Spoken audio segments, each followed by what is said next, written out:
তোমার জন্য কেউ থামবে না, সূর্যও না, চন্দ্রও না, আলো বাতাস রোদ বৃষ্টি কেউ না, একটা মানুষও না, একটা মানুষও না।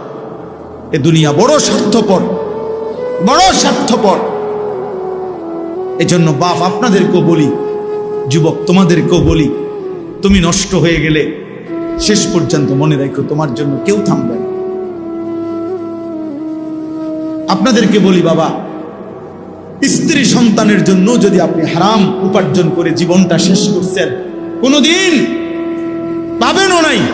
সুদের টাকা, কিস্তির টাকা, হারামের টাকা, ওজনে কম দেওয়া, ধোকাবাজি, প্রতারণা করা উপার্জন করা দরকার ছিল না। আমনের কলজার মধ্যে শয়তানে বসায় দিছে যে বউ বাচ্চার লাগে এগুলা করতেছ, করো না রে বাপ, খোদার কসম এরা মনে রাখবে না,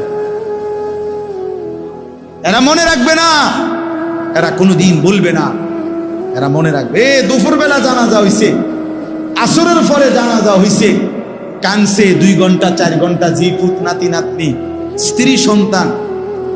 ওই দিনকেই এশার নামাজের পরে দেখা যাবে এরা সবাই পাশের বাড়ির থেকে ভাত তরকারি রান্না আনছে, এরা খানা খাইতেছে, এরা গোশত খায়, মাছ খায়, ডাল খায়, সবই খাইতেছে।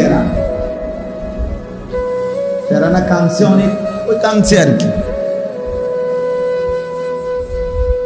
এজন্য আমি নিজেকে বরবাদ করে, আমার কবর, আমার আখিরাতকে নষ্ট করে আমি আমার স্ত্রী সন্তানকে হারাম খাওয়াইতে হবে, খোদার কসম এটা কোনো মুমিন করতে পারে, কোনো মুমিন করতে পারে।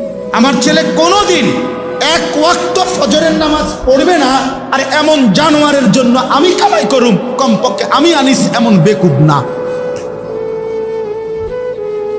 তার লগে আমার আগে বোঝাপড়া করা দরকার।